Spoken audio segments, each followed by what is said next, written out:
Por acaso seu filho faz coisas que não pode? Quem foi que apagou a luz? Sobe numa mesa, abre uma porta que era para estar fechada, coloca na boca algo que não pode. Por quê? Quem deixou você apagar a luz? E mesmo depois que você acabou de falar para ele não mexer, para ele não colocar na boca, para ele não apagar, ele vai lá e faz de novo.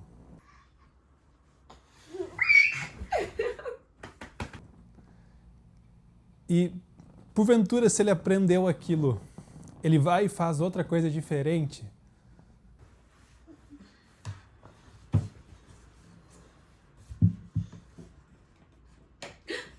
Ai, que luzona! Quando foi a última vez que você fez isso?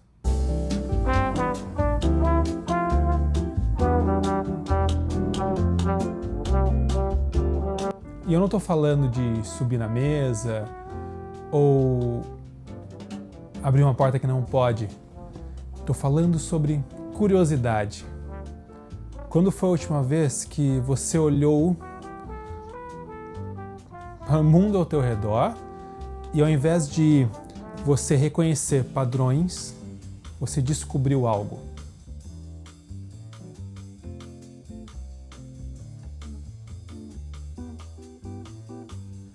Recentemente eu terminei de ler um livro super interessante. A tradução do livro é Curioso, do Ian Leslie. É um livro relativamente antigo, de 2014, que fala sobre curiosidade e como o interesse pela descoberta pode impactar nossas vidas. Mas o que mais ficou comigo desse livro foi a análise de que curiosidade, análise óbvia, que a curiosidade não é um dom e não é algo exclusivo da criança ou da juventude. Curiosidade é um hábito. E para ser curioso você não precisa desmontar a TV ou subir numa mesa, você precisa praticar. Obviamente toda criança saudável acaba sendo muito curiosa porque ela explora, porque ela exercita a curiosidade. Ela abre gaveta, ela desmonta coisa, ela abre o que não pode, fecha o que não deve. Mas acima de tudo ela tenta, ela observa e faz uma coisa que às vezes a gente tem muita dificuldade de fazer como adulto ou admitir que fez como adulto. Ela erra. E aí a gente tem a grande diferença, eu acho, entre ser curioso ou não. Vou usar a criança como exemplo, mas serve para qualquer pessoa. A criança ainda não decidiu que ela já sabe tudo sobre aquilo. A gente já. Então a gente já categorizou se é legal, se não é, se é bom, se não é, se interessa ou se não, se é útil, se não é.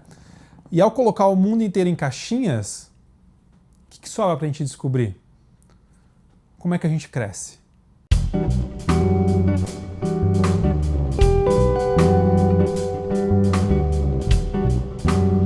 Conforme a gente envelhece, acontece uma coisa extremamente útil e que faz parte do amadurecimento. Nós passamos a ser capazes de reconhecer padrões. Assim, rapidamente a gente consegue entender o que é perigoso, enxergar o que pode ser útil, o que não é, elencar prioridades na nossa vida. Isso é fundamental e facilita a realidade. Fica mais fácil de navegar no nosso dia a dia e, obviamente, ter uma vida madura mais estável. Além do que também nos permite entender melhor como é conviver em sociedade, então reconhecer alguns padrões de comportamento, identificar similaridades entre quem a gente gosta, quem a gente admira, o que a gente não quer para nós mesmos. E assim nós conseguimos definir: é assim que é meu trabalho, é assim que é minha rotina, essa pessoa é desse jeito, tal lugar eu tenho tal expectativa de trânsito, e começa a prever tudo o que acontece na nossa vida, e assim a nossa vida fica muito mais eficiente, né? Afinal, seria impossível se a gente tivesse que descobrir tudo o tempo todo, determinar padrões imediatamente, seria muito mais complexo.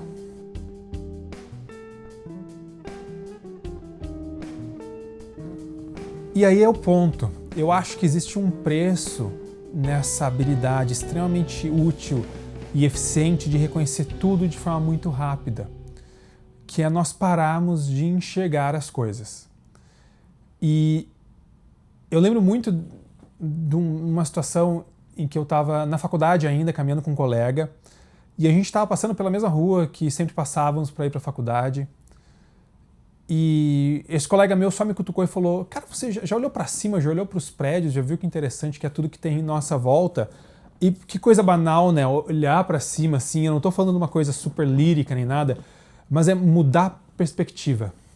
É sair do o dia a dia, que é tão eficiente, tão funcional, mas que nos impede de reparar no que está acontecendo à nossa volta, para olhar para algo diferente.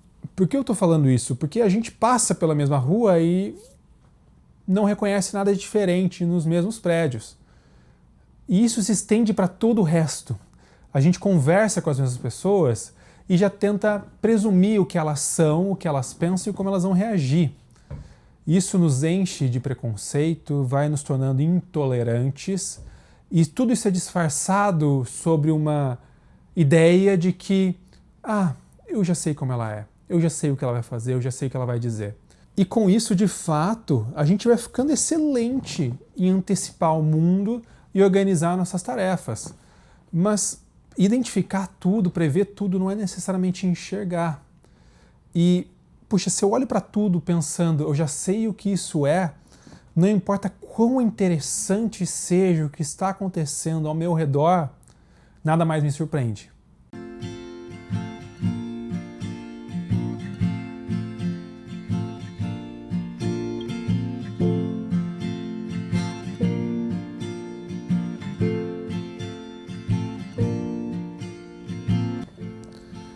Eu vejo isso de uma forma muito clara na minha profissão, acredito que toda a profissão no geral, mas pensando em medicina, em saúde como um todo, eu vejo que, obviamente, quanto mais a gente vive, mais a gente estuda, mais prática a gente tem, mais exposição a gente tem, mais nós vamos nos tornando capazes de antever algumas situações, prever alguns cenários, o que é excelente, porque nos dá uma ótima mobilidade para fazer o melhor possível pelo próximo.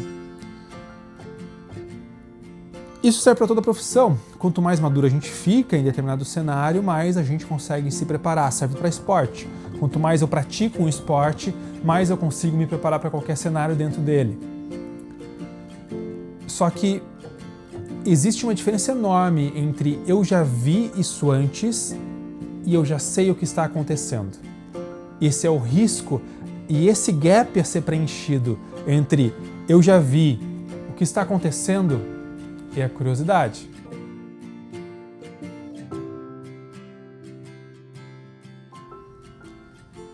A gente tem uma tendência perigosíssima de, simplesmente por viver, achar que sabemos tudo mais do que todos. Um pouco dessa arrogância de forma sutil é protetora, a gente se protege.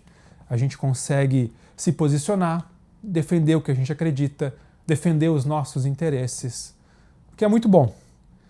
Mas, dando os passos para trás e lembrando da criança, é muito perigoso se a gente começa a transpor isso para filhos.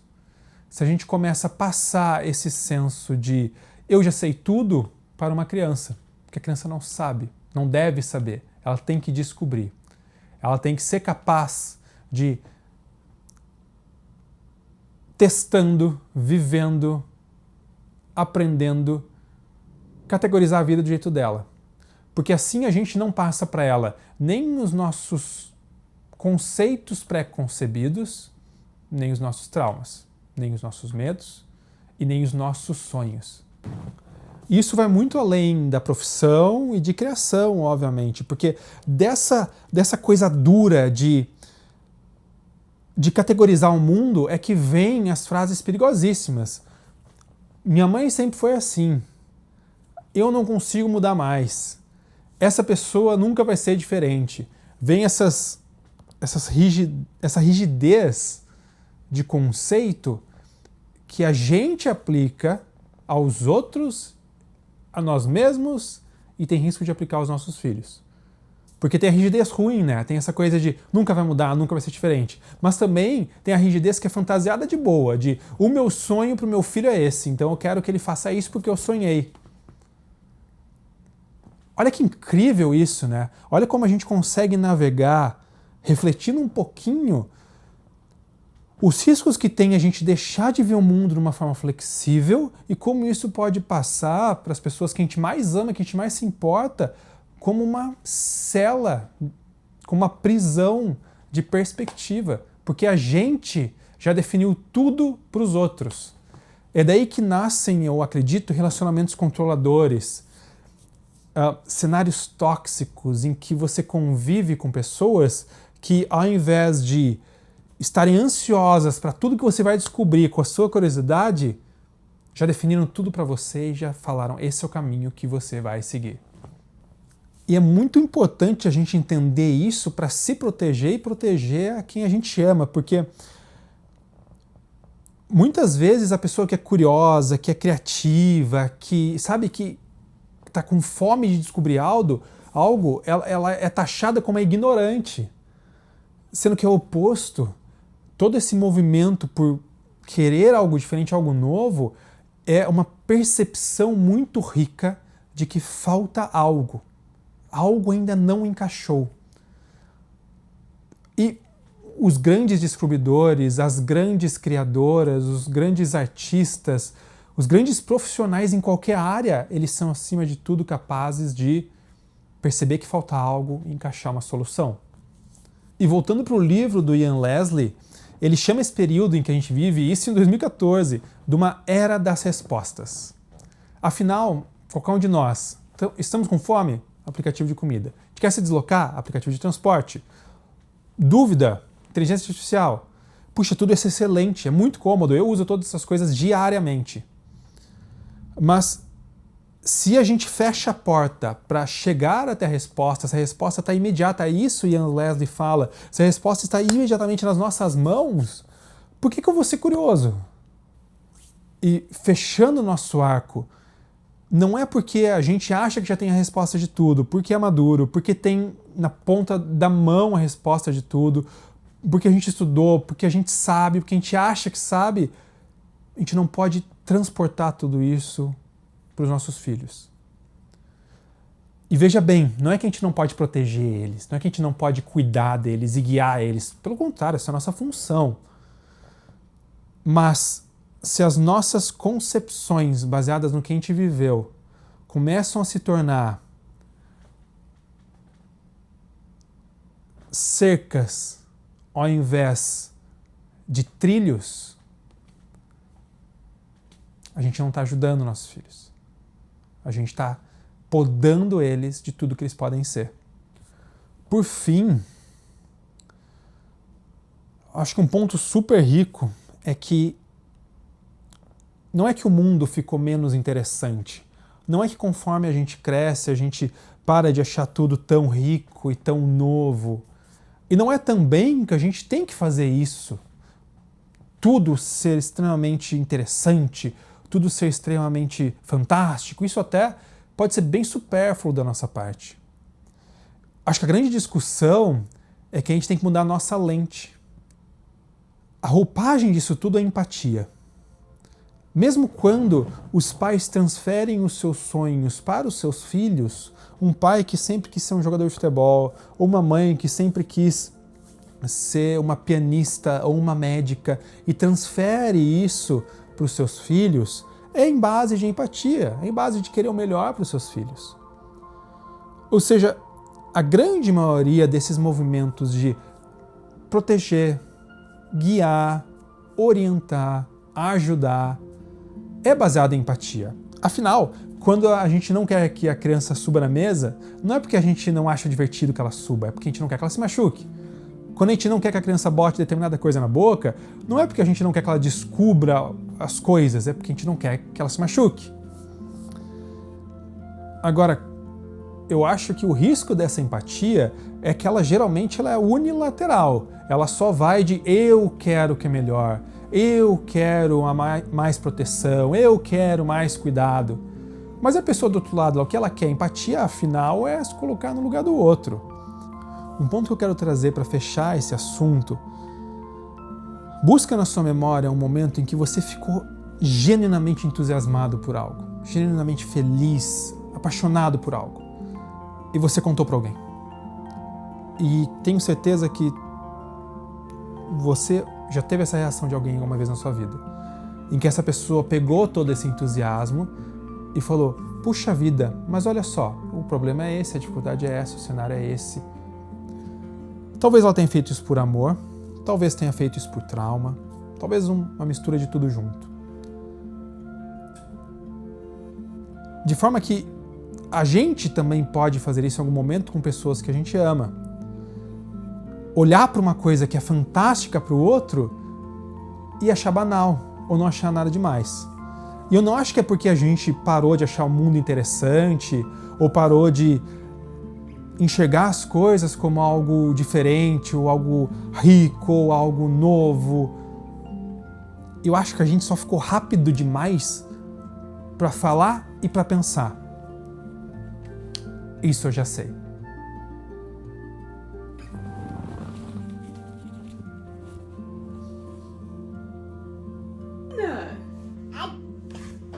Ai, quem é esse arteiro que tá apagando e acendendo a luz? Quem é esse arteiro? Essa roupa resbala, né?